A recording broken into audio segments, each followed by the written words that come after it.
The portions were supposed to be for 4 portions, but this might be like a pound of pasta per person, maybe in this case. Really? I'm joking. I'm just saying it's really tasty. Like, I could probably eat a pound of this. That's what I'm saying. I'm joking. It's a joke. I was joking. Hey everyone, I'm Dan Giusti. Today I'm being challenged to cook 3 delicious and affordable dishes using sausage. Never gets old, just like sausages falling in your hands. We'll be making breakfast, lunch, and dinner for less than $3 a plate.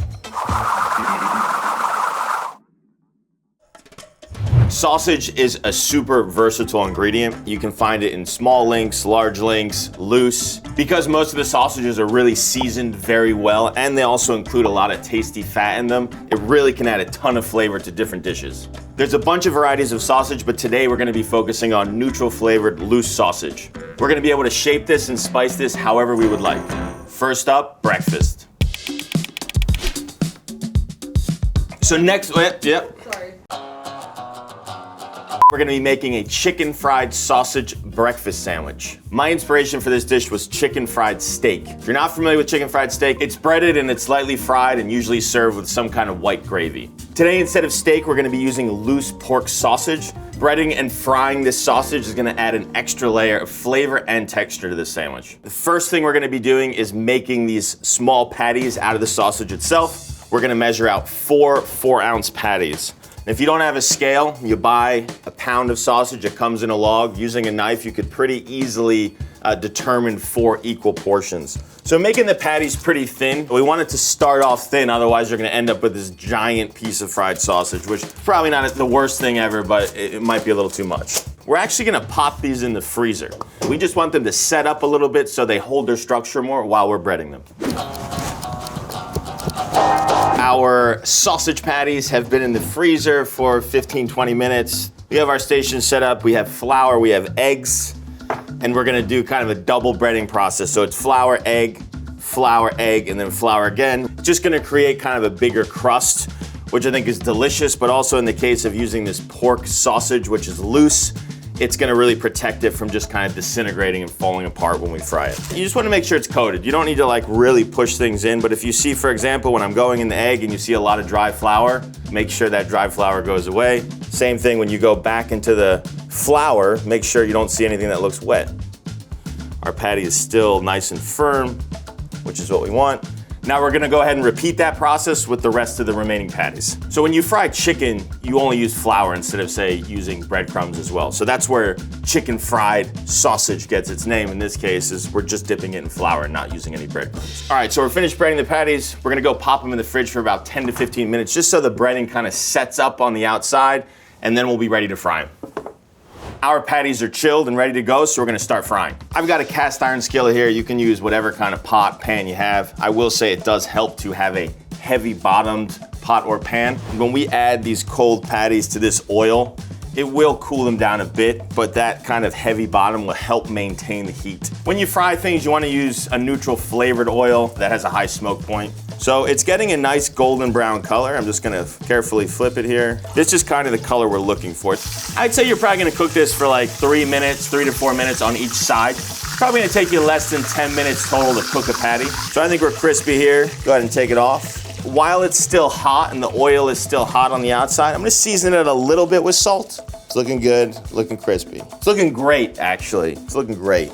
Back in the day, I worked a fry station at a restaurant. So all I did was fry foods. Giant fryers, that was pretty cool. I've moved on from that. Sausage mother.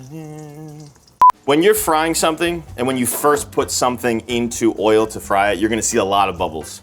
If the bubbles cease and it's still hot oil, it means that whatever you're frying is done frying. So we're on the last patty here. We are assembling our sandwich on Kaiser rolls. That's what we're working with here. A lot of different opinions on the vessel of a breakfast sandwich, but I will say for these monster slabs that we're working with of these patties, it makes sense to have a bigger roll. So bread's cut. I'm gonna go pop these under the broiler to get them nice and toasty. Final step, and we wanna kinda leave this to the end, is to scramble our eggs. We're putting 1 egg per sandwich, definitely plenty of egg. As you've seen, this sausage patty is a slab. So I'm just gonna whisk them up nice. We're cooking in a bit of olive oil. I'm gonna go ahead and add that in to our pan here. So as soon as they go in here, I'm using a rubber spatula to just kind of move them around. If you don't do that, you're gonna end up with basically an omelet. We're about 80% of the way there. I've turned the heat off in the pan. Once we assemble the sandwich, these eggs will cook a little more under the broiler. We're gonna start with the bottom buns. We're gonna keep the tops here. I'm gonna go ahead and put our sausage patties on the bottoms, back to the tray. So we go ahead and add the scrambled eggs here, all right? Eyeballing it, trying to spread out 1 egg per sandwich. The sausage is definitely the main component of the sandwich here. Next component, cheese. The American cheese, it melts super well. You definitely want a cheese that melts. This is gonna go into the broiler, melt the cheese. Our sandwiches are looking right. Cheese is melted. That took like a minute and a half. We're gonna top these with a bit of hot sauce. It's nice to have that tanginess. Oh yeah, nice and crispy still, love it. See what we're looking at. So there you have it, 4 portions of chicken fried sausage breakfast sandwiches for $9.81, coming out to $2.45 a portion. This is your classic breakfast sandwich elevated to the next level. I'm gonna take a bite of it and then take a nap after I finish this sandwich because it is a beast. Oh yeah. Yeah. When you bite into that sausage patty, it's crispy on the outside, but on the inside, it's super tender and juicy because it's sausage. It's not a solid piece of meat. Cheese is still nice and gooey, just enough egg to know it's there. And then you absolutely need something else in there, and that's where the hot sauce comes in. I'd say that this sandwich is probably even enough for 2 people to have breakfast, unless you're super hungry or just plan on not having lunch. It's a big portion. It is lunchtime and we're gonna be preparing some sausage and vegetable skewers and we'll be serving them over pearled barley. For the vegetables, I went with cabbage, tomatoes, and red onion. So this dish in the end is gonna kind of be like a room temperature to warm salad. So we're really gonna take advantage of the fact that our loose sausage is pretty neutral in flavor by seasoning it ourselves. A great advantage to buying loose sausage because you can kind of do with it what you want. I'm adding paprika and garlic powder to the sausage because I think it really lends well to the other flavors in the dish. When this sausage cooks on the skewer, the fat from the sausage is gonna come off onto the vegetables, so the flavor of these spices will kind of mix with those vegetables. We're starting with a pound of sausage. We're gonna make 4 large skewers. Each skewer is gonna have 2 balls, if you will, of the sausage. I'm gonna shape them in kind of like a football shape just because I think that looks nice. I like to challenge myself to see if I can just nail it on the first time, 2 ounces at a pop. That was close. Let's see what I got. 2 ounces, nailed it. I actually think that was 2.1. There's a camera here, so I can't lie. That was 2.1. I'm an honest guy, So our sausage balls are formed. We're gonna go ahead and pop these in the fridge. While they're in the fridge, we will prepare our barley. We need to rinse the barley first before cooking it. That's gonna take away any excess starch that would lead to the barley being kind of gummy when it's done and cooked. We want this to be this room temperature salad, so we don't want any excess starch in here. So this is 1 cup of pearl barley for 2.5 cups of water.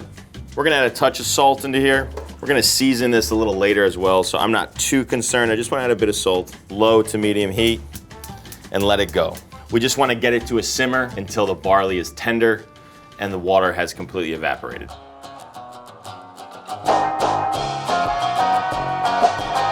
Time to prepare the vegetables. We've got our head of cabbage, plum tomatoes, and a whole red onion. It is important that the way we cut these, that the vegetables remain intact while they're on the skewer. Cabbage, super inexpensive, and it is delicious roasted. It gets sweet in flavor. All the different layers start to kind of separate and get a little crispy on the edge. Tomatoes, we're gonna do the same thing. I love roasted tomatoes. They do add a nice juiciness. They do have a bit of acidity to them, which the other vegetables do not. And then the red onion. And when you roast the onion, it becomes much sweeter, less kind of pungent. Super simple. We're leaving them nice and large. This way, after they roast, they stay intact. Time to put these on the skewers. I'm using these like one-time use wooden skewers. We have soaked them in water just to ensure that the skewers don't burn. You can assemble these however you would like, but also making sure there's even distribution of flavors. I like the onion next to the meat. Not only does the meat give the vegetable flavors, I think in this case, the onion will give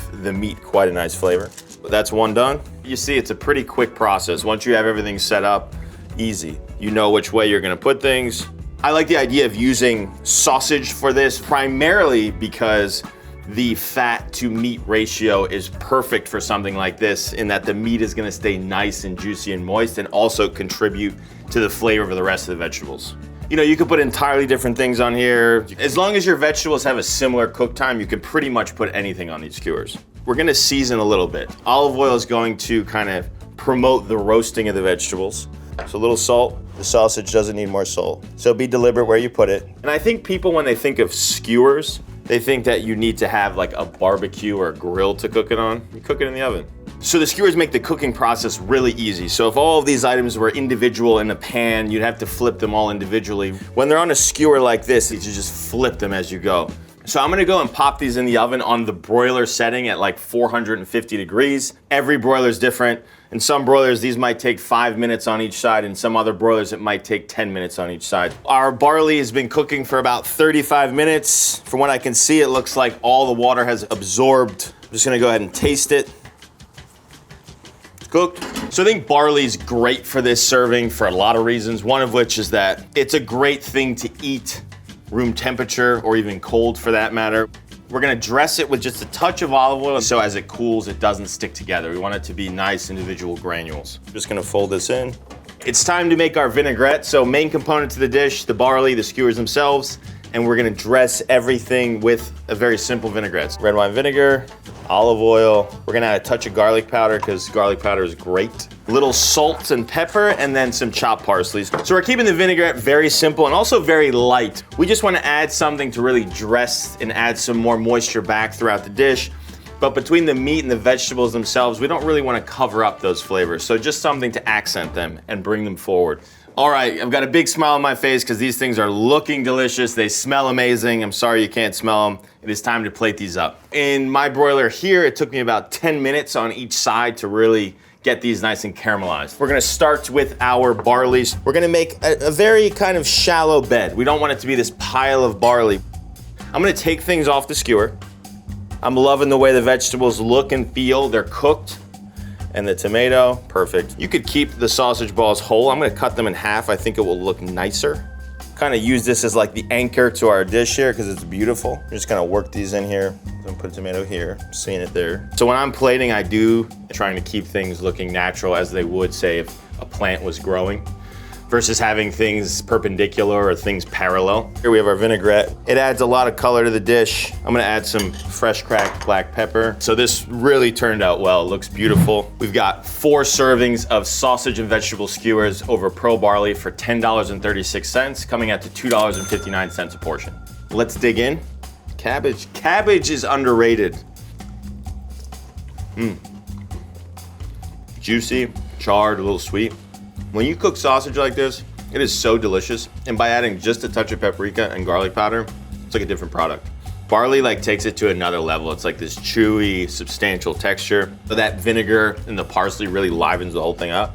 I would say that this dish here would be very appropriate to eat for lunch and then eat leftovers for dinner. So with that said, I think we're just gonna stop here with the 2 dishes.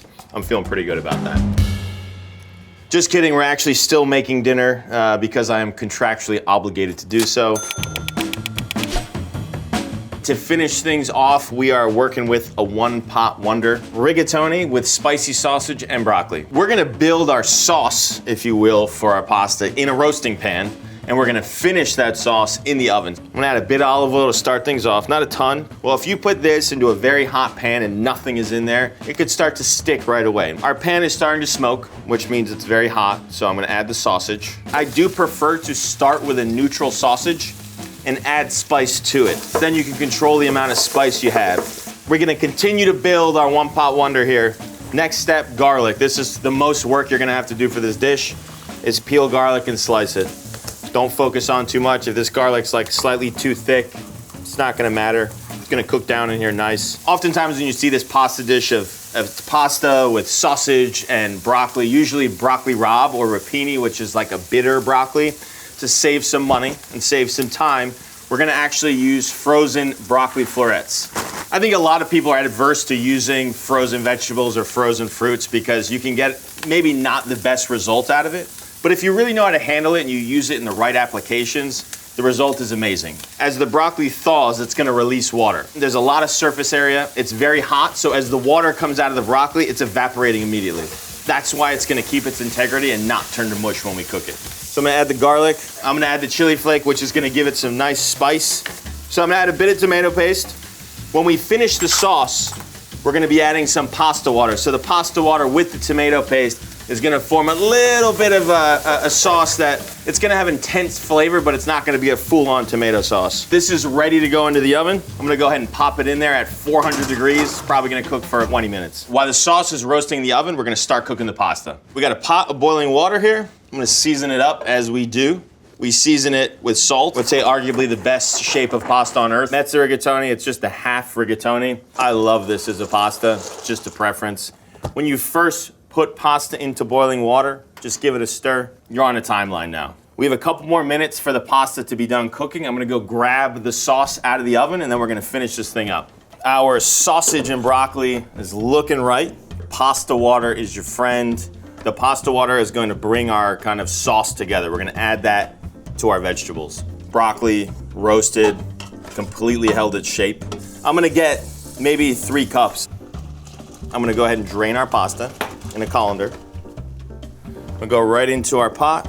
You wanna build it in a way where there's abundant sauce. So when it's not screaming hot like it is now in the pot and it sits for 2 minutes as you're serving it to people, it's gonna firm up a little bit and it doesn't get dry. So we need to make sure there's enough sauce in here. Just gonna let it sit a bit. If I need to adjust the sauce before I serve it, I can, but there's no rush. When things start to cool down, that's when you really taste what's going on. I like that. Yeah. Maybe it's because I come from an Italian family, but eating a dish of pasta for dinner is a pretty commonplace thing. You know, buying pasta, it's cheap, adding a good amount of sausage to it and a good amount of vegetables to it, in this case broccoli, makes for a very well-balanced and hearty meal. We're gonna plate the old pasta up here. Sauce is always gonna kind of sink to the bottom, so before you plate it, give it a good mix. Oh yeah. As soon as you start putting pasta down, you wanna see just a little bit of sauce kind of coming off each noodle. Like if somebody served me this dish and I didn't know it was frozen broccoli, I wouldn't suspect it by any means. And I'm Dan Giusti, professional chef. So I'm gonna go ahead and finish it with some Parmesan cheese for what is a pretty classic dish. I'm gonna finish with a little black pepper as well. So there you have it, a small variation on a very classic dish, rigatoni with spicy sausage and broccoli, 4 portions for $11.22, coming out to $2.80 a portion. All right, we're finally gonna get into this thing here. It's so delicious. This is so tasty. The amount of flavor that comes out of just the limited amount of ingredients that we put in this, it's pretty incredible. It's light, it just coats the pasta. It's not like a thick sauce, but the flavor is intense. You can see the broccoli has kept its form. It's definitely soft when you eat it, but that's what you want. You don't want it to be crunchy as you're eating a dish of pasta, and it was frozen. There's a reason that this is a classic combination. So there you have it. Pork sausage transformed into 3 delicious dishes, breakfast, lunch, and dinner. So next time you're at the supermarket, do not discount the pork sausage. I think we showed you today that it gives you plenty of opportunities to be creative in the kitchen and to take your cooking to another level. I'm Team Sausage. Are you Team Sausage? No.